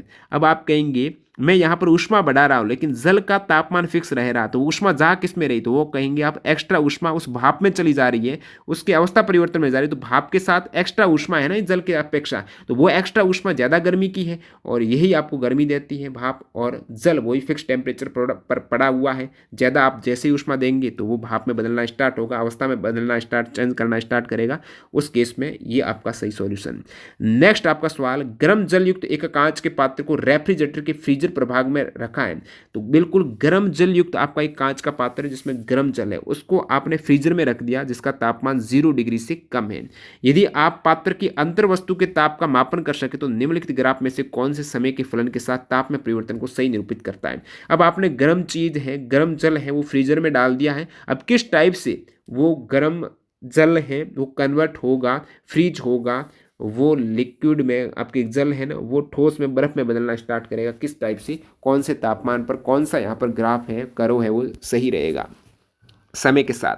जैसे कि शुरुआत में ये गर्म जल था तो तापमान ज़्यादा था, 0 से ज़्यादा था, अब जैसे जैसे आपने फ्रीजर में डाला तापमान कम हो रहा, बिल्कुल हो रहा तापमान कम, अब तापमान कम होते गया, जल का तापमान कम होते होते 0 डिग्री पर आ गया। अब क्या है, अब जल का तापमान 0 डिग्री पर आ गया। आपको पता है 0 डिग्री पर क्या होता है, 0 डिग्री पर एक हिमांक बिंदु होता है, यानी जल द्रव, ठीक है, और ठोस में बदलने के लिए न्यूनतम जो तापमान है वो हिमांक है, तो इसको न्यूनतम तापमान मिल गया 0 डिग्री पर। अब वो अवस्था परिवर्तन करना स्टार्ट करेगा, तो मैंने कहा जब अवस्था परिवर्तन करना स्टार्ट करेगा उस केस में यहाँ पर जो टेम्परेचर है वो कांस्टेंट हो जाएगा, तो ये टेम्परेचर कांस्टेंट है, यहाँ पर ये अवस्था बदल रही है, जब तक पूरा वो बर्फ ना बदल जाए तब तक ये तापमान फिक्स रहेगा। जैसे ही पूरा बर्फ बदल गया अब तापमान कम होना स्टार्ट होगा, क्योंकि अब अवस्था परिवर्तन हो चुकी है, अब वहाँ पर तापमान ऑलरेडी है, फ्रीजिंग हो रहा, तो वो क्या काम रहेगा, कम तापमान जब फ्रीजिंग करना स्टार्ट करेगा तो और ज़्यादा वो एक तरीके से टेम्परेचर माइनस में चला जाएगा। और बाकी यहाँ पर आप देख रहे हो शुरुआत में जल गर्म है, अब डायरेक्टली ये क्या कर रहा है, जल को ठंडा, अवस्था परिवर्तन कर ही नहीं रहा, डायरेक्टली नीचे भेज रहा, बिल्कुल यहाँ पर कुछ समय कांस्टेंट अवस्था परिवर्तन रहेगी, तो ये अवस्था परिवर्तन का द्योतक है। अब यहाँ से आप देखेंगे यहाँ पर अवस्था ये कम तो हो रहा लेकिन अवस्था परिवर्तन हो रही है। अब ऐसा नहीं कि यहाँ पर फिक्स पड़ा रहेगा, क्योंकि फ्रीजर का काम ये है कि ज़्यादा से ज़्यादा उसको ठंडा करना। अब जैसे अवस्था पूरी परिवर्तित हो जाएगी, जब तक अवस्था परिवर्तित नहीं होती है तब तक वो फिक्स टेम्परेचर पर रहता है, जब पूरी अवस्था उस लिक्विड की कन्वर्ट हो जाएगी ठोस में, उस केस में वो दोबारा तापमान असर करेगा और कम होता जाएगा, तो ये वाला ए वाला सही है, ठीक है। नेक्स्ट आपका चित्र देखिए और पूछा है किसमें वाष्पन की दर सबसे अधिक, सबसे अधिक वाष्पन किसमें होगा। आप देखो यहाँ पर ये तो बंद है, इसमें तो वाष्पन होगा ही नहीं, और ये इतना छोटा है, इसका यानी क्षेत्रफल उतना है ही नहीं, सतही क्षेत्रफल नहीं है, तो इसमें सतही क्षेत्रफल इसमें बराबर, लेकिन इसके नीचे पंखा है और पंखा हवा है ना वो वाष्पन की दर बढ़ा देती है, तो हवा वाष्पन की दर बढ़ाएगी, क्षेत्रफल अधिक है तो इसका वाष्पन सबसे अधिक होगा। नेक्स्ट अपना है ठोस का वाष्प में रूपांतरण ऊर्ध्वपातन कहलाता है। ठोस जब वाष्प में बदलता है डायरेक्टली गैस में बदले बिना वो ऊर्ध्वपातन है, और वाष्प के ठोस में रूपांतरण को क्या कहते हैं, अब वाष्प दोबारा ठोस में बदल रहा है तो उसे निक्षेपण कहते हैं और उसे ऊर्ध्वपातन भी कह सकते हैं। ये पूरी क्रिया ऊर्ध्वपातन होती है, ठोस का वाष्प में बदलना और वाष्प का फिर ठोस में रूपांतरण, ये पूरी क्रिया क्या कहलाती है, ऊर्ध्वपातन ही कहलाती है। लेकिन वाष्प के ठोस में रूपांतरण को व्यक्त करने वाला ये पद है, निक्षेपण भी हो सकता है, डिपोजिशन हो सकता है। ठोस अवस्था का द्रव अवस्था में रूपांतरण गलन कहलाता है। ये आपने संगलन देखा होगा, फ्यूजन देखा होगा कि ठोस अवस्था सॉलिड स्टेट जब लिक्विड में बदल जाती है तो वो गलन है, ठोस लिक्विड में बदल रहा है, तो गलन की गुप्त ऊष्मा से क्या तात्पर्य, ये आपने देख लिया है। गलन की गुप्त ऊष्मा का मतलब है कि जब ठोस से द्रव में बदल रहा है पदार्थ, जब तक पूरा द्रव में नहीं बदल जाता तब तक जो ऊष्मा दी जाएगी ना, कितनी ऊष्मा बढ़ा दें, तापमान फिक्स रहेगा, वो ऊष्मा काम में आ रही है, उस ठोस को द्रव में बदलने के लिए अवस्था परिवर्तन में काम आ रही है, तो वही ऊष्मा आपकी गुप्त ऊष्मा है। यानी एक वायुमंडलीय दाब पर 1 किलोग्राम कोई ठोस है और 1 वायुमंडल दाब है, उसके गलनांक पर, अब द्रव में आप बदल रहे हो ना ठोस को, गलनांक पर बदल रहे हो, गलनांक से ज़्यादा ताप मत दे देना, गलनांक पर ही द्रव में परिवर्तन करेंगे तो आवश्यक जो ऊष्मा लगेगी ना, जो पूरी अवस्था को परिवर्तित करेगी, वो गुप्त ऊष्मा है, लेटेंट हीट है। गलनांक और क्वथनांक पर किसी पदार्थ का ताप स्थिर क्यों रहता है, क्योंकि वो अवस्था परिवर्तित होती है, उस अवस्था परिवर्तन में वो ऊष्मा काम में ली जाती है। ये सवाल आपका हो चुका है। अब ये पूरे एनसीईआरटी के एग्जाम्पल हो गए। अब एनसीईआरटी के टेक्स्ट बुक के भी कुछ इंपॉर्टेंट क्वेश्चन हैं वो लेते हैं, उसके बाद अपना एनसीईआरटी टेक्स्ट बुक के अदर इंपॉर्टेंट फैक्ट है, ये कर देते हैं पहले ही कवर, ठीक है। एनसीईआरटी टेक्स्ट बुक के अदर इंपॉर्टेंट फैक्ट क्या कहते हैं वो देखते हैं। द्रव्य सूक्ष्म कणों से मिलकर बना है, यानी जो पदार्थ है वो किससे बना है, बहुत छोटे छोटे कणों से मिलकर बना है। अब वैज्ञानिक पदार्थ की कितनी अवस्था बताते हैं, वैज्ञानिक पदार्थ की 5 अवस्था बताते हैं। ठोस, द्रव, गैस, आप कहेंगे और 2 कौन सी, और है चौथी प्लाज्मा और पांचवी बीसी यानी बोस आइंस्टाइन कंडेंसेट। तो ठोस, द्रव, गैस आप भली भांति इनसे पता है, वाकिफ है कि ठोस क्या होता है, द्रव क्या होता है, गैस क्या होता है। ठोस का मतलब वे पदार्थ जिनका आकार, आमाप, आयतन फिक्स होता है, उनका आकार फिक्स होगा, आमाप फिक्स होगा, आकृति, आयतन वगैरह फिक्स होगा। ठोस का आयतन है, आकार है, आमाप है, वो विमाएँ वगैरह सब कुछ फिक्स होती है और इन्हें संपीड़ित आप नहीं कर सकते हो, दबा नहीं सकते हो, पिस्टन से कंप्रेस नहीं कर सकते हो।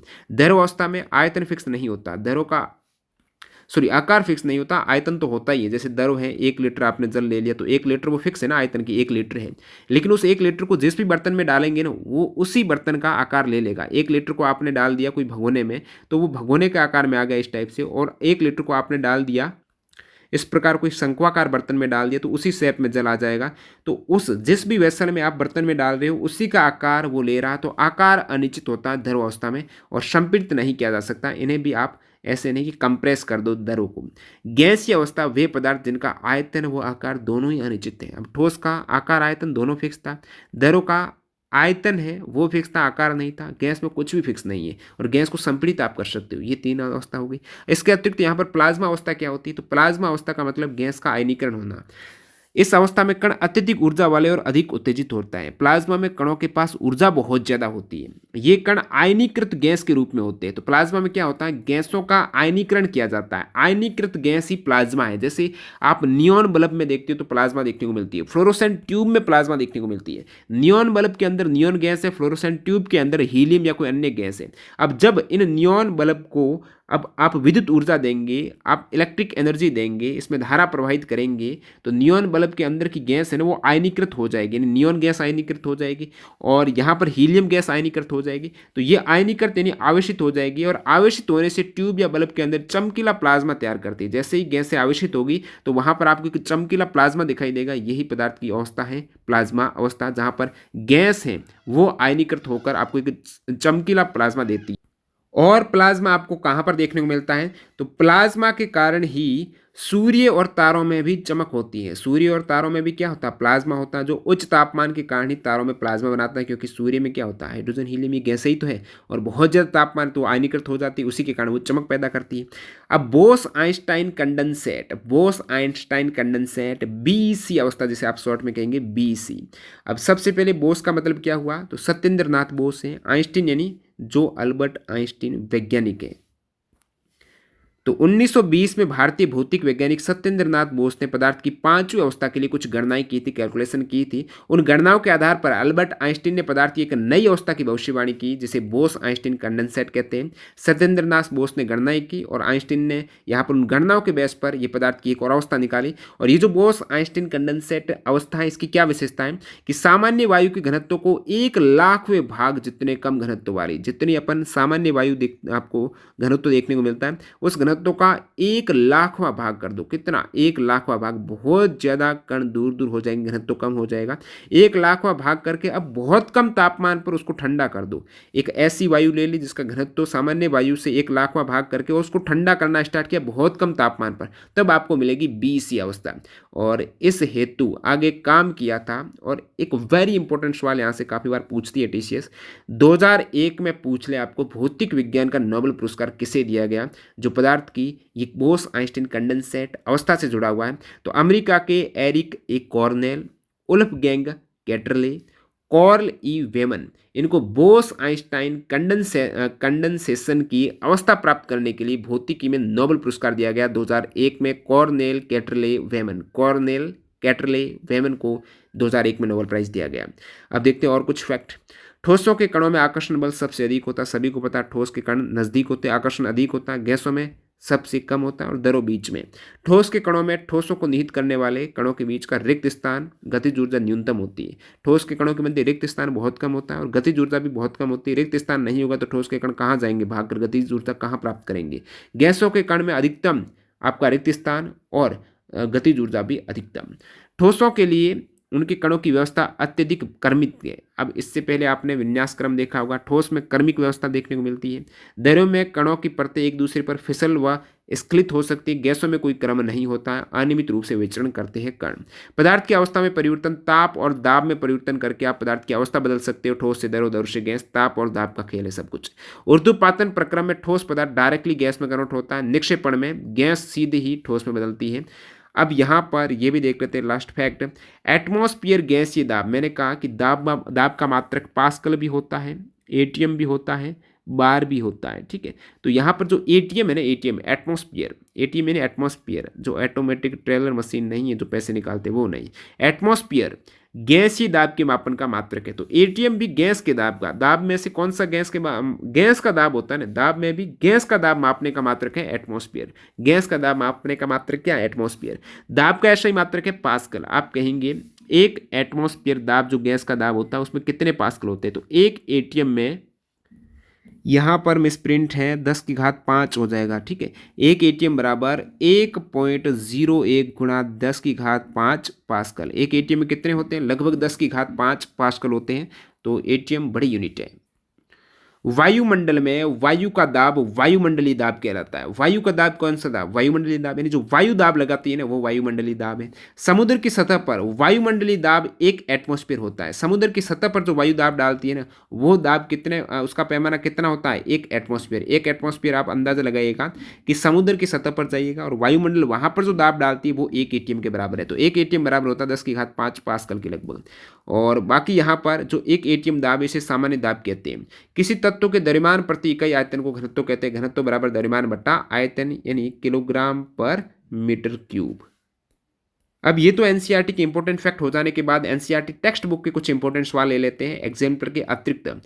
सवाल देखो, सामान्यतः ठोस पदार्थों की अपेक्षा द्रव्यों का घनत्व कम होता है, लेकिन आपने बर्फ के टुकड़े को जल में तैरते हुए देखा होगा, ऐसा क्यों होता है? आपको पता है ठोस पदार्थों की अपेक्षा द्रव्यों का घनत्व है ना, लिक्विड का घनत्व है ना वो कम होता है। जिसका घनत्व कम है वो तैरेगा, जिसका घनत्व कम है वो तैरेगा। अब ठोस को, जैसे पत्थर को आपने डाल दिया पानी में, क्या पानी में तैरेगा? पत्थर नहीं तैरेगा, वो नीचे चला जाएगा। क्यों? क्योंकि पत्थर का घनत्व है वो कम है। क्या बोल रहा हूँ? पत्थर का घनत्व ज़्यादा है, ज़्यादा घनत्व है वो नहीं तैर पाएगा। कम घनत्व वाला तैर पाएगा, ज़्यादा घनत्व वाला डूब जाएगा। पानी का कम घनत्व है वो ऊपर तैर रहा है। ठीक है, इस प्रकार आपने क्या किया, कोई ऐसी वस्तु डाली प्लास्टिक वगैरह की, लकड़ी की, जो पानी में तैर रही है, इसका मतलब उसका घनत्व किससे कम है? पानी से कम है। सापेक्ष घनत्व यहाँ पर देखा जाता है। जो भी चीज़ एक दूसरे के अंदर आप देखेंगे तैरने के लिए, कोई चीज़ दूसरे के अंदर आप डालेंगे तो उसमें सापेक्ष घनत्व देखेंगे। यानी पानी से यदि जो वस्तु आप डाल रहे हो पानी में उसका घनत्व कम है तो पानी में तैरेगी। अब जैसे कि आप कहेंगे कि लगभग द्रव का घनत्व होता है ना वो ठोस से क्या होता है? कम होता है। द्रव है, द्रव का घनत्व, लिक्विड का घनत्व ठोस से क्या होता है? कम होता है। इसलिए ठोस को आप डालेंगे लिक्विड में तो घनत्व ठोस का ज़्यादा होता है, तो वो पानी में तैरेगा नहीं, डूब जाएगा। लेकिन आप जब बर्फ को पानी में, बर्फ पानी के ऊपर डालते हो ना तो क्या करेगी? बर्फ डूबेगी, तैरेगी। आप देखना बर्फ तैरती है। आप कहेंगे बर्फ तो ठोस है, ठोस का घनत्व तो ज़्यादा होता है द्रव से, वो तो डूब जाना चाहिए, लेकिन बर्फ क्यों तैरती है? इसका क्या कारण है? तो सामान्य तो ठोस पदार्थों की अपेक्षा द्रव का घनत्व कम होता है, लेकिन आपने बर्फ है जो एक ठोस पदार्थ है उसका घनत्व है किस प्रकार होता है कि वो जल में तैरता है। तो ऐसा इसलिए होता है कि ठोस पदार्थों की अपेक्षा द्रव का घनत्व कम होता है, परंतु जल का घनत्व 4 डिग्री सेंटीग्रेड पर सबसे अधिक होता है। अब द्रव के घनत्व में जब जल का घनत्व देखते हैं ना, सबसे अधिक जल का घनत्व होता है 4 डिग्री सेंटीग्रेड तापमान पर जल का घनत्व सबसे अधिक होता है, सबसे अधिक घनत्व 4 डिग्री सेंटीग्रेड पर। लेकिन जब जल को 4 डिग्री सेंटीग्रेड से नीचे ठंडा किया जाता है तब इसका घनत्व घटने लगता है। अब जल को 4 डिग्री सेंटीग्रेड से नीचे लेकर आ गए तो घनत्व घटने लगा। अब बर्फ का तापमान कितना होता है आपको पता है? बर्फ का तापमान 0 डिग्री से कम ही होगा। 0 डिग्री सेंटीग्रेड पर बर्फ होगी, तो 0 डिग्री सेंटीग्रेड है, इधर 4 डिग्री सेंटीग्रेड है। अब जल को आप 4 से नीचे ला रहे हो तो उस केस में घनत्व क्या होगा? कम होगा ना, क्योंकि 4 पर तो जल का सबसे अधिक है। अब 4 से कम लाएंगे तो घनत्व कम होगा। इसका मतलब 4 से कम लाने पर 0 पर आएंगे, 0 पर भी जल का आपके घनत्व कम है और 0 पर तो बर्फ बन गई वहां पर, तो बर्फ का घनत्व ऑटोमेटिकली यहाँ पर 4 डिग्री सेंटीग्रेड पर जल के घनत्व से कम हो गया। इसका मतलब कि बर्फ का घनत्व कम होता है। और ये सवाल यहाँ पर बन जाता है कि जल का घनत्व सबसे अधिक कौन से तापमान पर होता है? 4 डिग्री सेंटीग्रेड पर जल का घनत्व सबसे अधिक होता है। और 4 से जैसे ही कम हो जाए तापमान, 0 पर चला जाए तो जल का घनत्व उतना नहीं रहेगा। 0 पर तो बर्फ आ गई और वहां पर उसका घनत्व कम रहेगा। कम घनत्व मतलब वो तैरना स्टार्ट हो जाएगी। नेक्स्ट सवाल देखते हैं। गर्मा गर्म खाने की गंध कई मीटर दूर से आपके पास पहुंच जाती है, लेकिन ठंडे खाने की महक लेने के लिए आपको उसके पास जाना पड़ता है, क्योंकि गर्म चीज़ होती है ना, उसके कणों की गतिज ऊर्जा बढ़ जाती है, विसरण तेज हो जाता है, विसरण का दर है यानी फ्यूजन डिफ्यूजन ज़्यादा होगा। पदार्थ के कणों की क्या विशेषता है? ये 5 प्रमुख विशेषता। पदार्थ के कण के बीच क्या होता है? रिक्त स्थान होते हैं। पदार्थ के कण बहुत सूक्ष्म होते हैं। पदार्थ के कण हमेशा गतिशील अवस्था में रहते हैं। पदार्थ के कण एक दूसरे को आकर्षित करते हैं और पदार्थ के कण ताप बढ़ने पर कणों की गतिज ऊर्जा बढ़ जाती है। नेक्स्ट है, रबर बैंड को क्या माना जाएगा? क्या खींचकर इसका आकार बदला जा सकता है? क्या ये ठोस है? रबर बैंड क्या है? जैसे ठोस की आकृति फिक्स होती है, ठोस का आकार आयतन सब कुछ फिक्स होता है, लेकिन रबर बैंड क्या मानेंगे? क्योंकि उसका आप खींचकर आकार बदल सकते हो, फिक्स आकार नहीं रख सकता। तो रबर बैंड दोस्तों ठोस है, आकार आप बाह्य बल लगाकर उसका बदल सकते हो, और बाह्य बल लगाकर जब वापस हटाएंगे बल तो दोबारा अपनी उसी अवस्था में आ जाएगा, इसलिए ये एक ठोस है। अत्यधिक बल लगाएंगे तो वो टूट भी सकता है। विभिन्न आकार के बर्तनों में रखने पर चीनी और नमक उन्हीं बर्तनों के आकार ले लेते हैं। जैसे कि आपने देखा होगा, दरो होता है ना, दरो, उसका आयतन है ना वो फिक्स होता है, आयतन फिक्स होता है, निश्चित होता है, लेकिन उसका आकार दरों का निश्चित नहीं होता है। तो यहाँ पर भी चीनी और नमक है, ये दोनों आपको ठोस लग रहे हैं, लेकिन जिस भी बर्तन में आप चीनी और नमक डालेंगे ना, वो उसी बर्तन का आकार ले लेते हैं। ऐसा क्यों? क्योंकि यहाँ पर चीनी और नमक के क्रिस्टल फॉर्म में होते हैं। इसके क्या फॉर्मेट है? क्रिस्टल। अब ये क्रिस्टल ठोस है, क्रिस्टल का आकार फिक्स है कि क्रिस्टल इस शेप में तो इसमें ही रहेगा, तो वो क्रिस्टल ठोस है। क्या ठोस है? क्रिस्टल है। और पूरी चीनी और आपका नमक है, ये क्रिस्टल से मिलकर बना हुआ है, तो इसलिए क्रिस्टलों का आकार नहीं बदलता है, वो तो ठोस ही रहेंगे। स्पंज क्या है? स्पंज ये ठोस है, लेकिन फिर भी इसका संपीड़न संभव है। वैसे बात करते हैं, ठोस का संपीड़न नहीं होता, संपीड़न गैस का होता है, लेकिन स्पंज का किस प्रकार से हो जाता है? स्पंज तो ठोस है, तो स्पंज में क्या होता है? छोटे छोटे छिद्र होते हैं, जिसमें क्या भर जाती है? गैस भर जाती है, और जैसे स्पंज को दबाएंगे तो वो क्या होगा? संपीड़ित हो जाएगा, क्योंकि वहां पर गैस बाहर निकल जाएगी, तो वो गैस संपीड़ित हो रही है। स्पंज का आकार वापस छोड़ेंगे तो वही सेम शेप में आ जाएगा, तो स्पंज नहीं, वहां पर खेल गैस कर रही है आपकी। बढ़ते हुए घनत्वों के क्रम में निम्नलिखित को व्यवस्थित कीजिए। किसका घनत्व है वो सबसे ज्यादा है, वो लास्ट में आएगा। सबसे कम घनत्व सबसे पहले आएगा, बढ़ता हुआ घनत्व। तो चिमनी का धुआं का घनत्व है सबसे कम। उसके बाद वायु का घनत्व है, वायु से ज्यादा रुई का घनत्व है, रुई से ज्यादा जल का है, जल से ज्यादा शहद का है, शहद से ज्यादा चौक का है, चौक से ज्यादा घनत्व लोहा का है। तो घनत्व ये आप देख पा रहे हो किस टाइप से घनत्व बढ़ रहा है। गर्म शुष्क दिन में कूलर अधिक ठंडा क्यों होता है? अब कूलर का आप देखेंगे ना, सर्दियों में कूलर स्टार्ट करो आपको महसूस नहीं होगा, लेकिन गर्मी जैसे जैसे बढ़ती है ना, कूलर में ठंडापन उतना ही ज़्यादा बढ़ता है। इसका कारण क्या है? गर्म शुष्क दिन में कूलर अधिक ठंडा होने का मतलब ये हुआ, जितना ज़्यादा शुष्क दिन होगा आर्द्रता उतनी ही कम होगी। आर्द्रता कम होने का मतलब वाष्पन उतना ही ज़्यादा होगा। आपने देखा होगा, आर्द्रता कम यानी वाष्पन ज़्यादा। वाष्पन का मतलब ही ये होता है शीतलता। वाष्पन का मतलब होता है कि गर्मी अपने साथ लेकर उड़ गई, पीछे हुए वो ठंडापन रह गया। तो यहाँ पर गर्मी के दिनों में आर्द्रता कम हो जाती है, जिससे वाष्पन की दर बढ़ जाती है। वाष्पीकरण का मतलब ये होता है अधिक ठंडा करना। एसीटोन पेट्रोल डालने पर हमारी हथेली ठंडी क्यों हो जाती? अपनी हथेली पर आपने डाल दिया एसीटोन या पेट्रोल डालकर देखो, तुरंत पेट्रोल उड़ जाएगा और आपकी हथेली की ठंडक है। यानी पेट्रोल और एसीटोन का क्या हो रहा है? वाष्पीकरण हो रहा है, वो वाष्प में बदल रहे हैं। वाष्पीकरण होने का मतलब कहीं ना कहीं वाष्प में कब बदलता है? जब उनको ऊष्मा मिलती है तभी वो भाप में बदलता है। ऊष्मा अपने हाथ से ले ली, हाथ से ऊष्मा ले ली और वाष्प में बदल गया। इसका मतलब हाथ में अब गर्मी रही नहीं रही, तो हाथ में क्या रही? पीछे ठंडापन, शीतलता रही है, इसलिए आपको शीतलता महसूस होती है। स्विमिंग पूल में गोताखोर पानी काट पाता है, इससे पदार्थ का कौन सा गुण है? अब यहाँ पर जल के कणों के बीच अधिक दूरी होती है, ठोस से कुछ न कुछ दूरी होती है, आकर्षण बल भी कम होता है, इससे पदार्थ का संपीड़न का गुण प्रक्षित होता है, तभी वो काट पाता है पानी को। तो ये सवाल थे एनसीईआरटी के टेक्स्ट बुक के। इंपॉर्टेंट फैक्ट ऑलरेडी कर चुके हैं, एग्जाम्पल यहाँ पर हो चुका है। जो मैटर्स हैं पदार्थ के बारे में, ये आपका चैप्टर था। वीडियो क्लास 3 रहे, और इसमें आपने देखा है क्लास 9th के एनसीईआरटी एग्जाम्पलर बेस्ट पूरा कंसेप्ट, पूरा टॉपिक। मिलते हैं वीडियो नंबर 4 में। न्यू कैंडिडेट चैनल को सब्सक्राइब नहीं किया तो सब्सक्राइब कर लेना। पीडीएफ फाइल के लिए टेलीग्राम चैनल की लिंक डिस्क्रिप्शन बॉक्स में है, उसको जरूर ज्वाइन कर लेना, और इस पूरी सीरीज़ के साथ जुड़े रहिएगा। जैसे ही वीडियो आएगा टेलीग्राम से जुड़ जाएंगे तो वहाँ पर आपको तुरंत उस वीडियो की लिंक मिल जाएगी। बाकी डिस्क्रिप्शन बॉक्स में यहाँ पर ये पूरी सीरीज़ में लगभग आपकी 31 वीडियो आने वाले हैं, उन 31 वीडियो की प्लेलिस्ट है ये डिस्क्रिप्शन बॉक्स में, वहाँ से आप विजिट करके कभी भी देख सकते हो, तो सेव कर लेना। और वीडियो आपकी, मेरी कोशिश रहेगी 7 दिन में कम से कम 5 वीडियो देना, यानी एक वीक में 5 वीडियो, तो लगभग अपन 6 वीक में ये काम पूरा कर देंगे। आपकी मई एंड तक आपका ये पूरा होने की संभावना है। तो आपका सपोर्ट जितना अच्छा रहेगा, मैं जल्दी से जल्दी इस पूरे एनसीईआरटी एग्जाम्पलर सहित आपका साइंस को निपटाने की कोशिश करेंगे। सपोर्ट का मतलब आपको वीडियो को ज़्यादा से ज़्यादा लाइक करना है। जो भी मित्र साथी आपके साथ तैयारी कर रहे हैं रेलवे एग्ज़ाम्स की, उनके साथ इस प्लेलिस्ट को शेयर करना, उनको बताना कि वाक़ई में यहाँ से 90% सवाल साइंस से आने की संभावना है, कंसेप्ट आपका क्लियर हो जाता है बिल्कुल फ्री ऑफ कॉस्ट। और जो भी मॉक टेस्ट लेना चाहते हैं, अपनी तैयारी को परखना चाहते हैं, कॉन्फिडेंस लेवल को बढ़ाना चाहते हैं, कहाँ गलतियाँ हो रही है उसको सुधारना चाहते हैं, तो वहाँ पर टेक्स्ट बुक से जुड़ सकते हो। अभी ऑफर चल रहा है, नवरात्रि एंडिंग सेल यहाँ पर आपके समक्ष लाइव है, जिसमें 17 अप्रैल से पहले टेक्स्ट बुक पास प्रो ले लेते हो टीटीजी के कूपन कोड यूज़ करते हुए, तो आपको एक्स्ट्रा डिस्काउंट मिल जाएगा। 1 साल की वैलिडिटी में जो भी एग्जाम है उनके मॉक टेस्ट दे सकते हो। लिंक डिस्क्रिप्शन बॉक्स में चेकआउट कर लेना। मिलते हैं नई वीडियो में। Bye bye.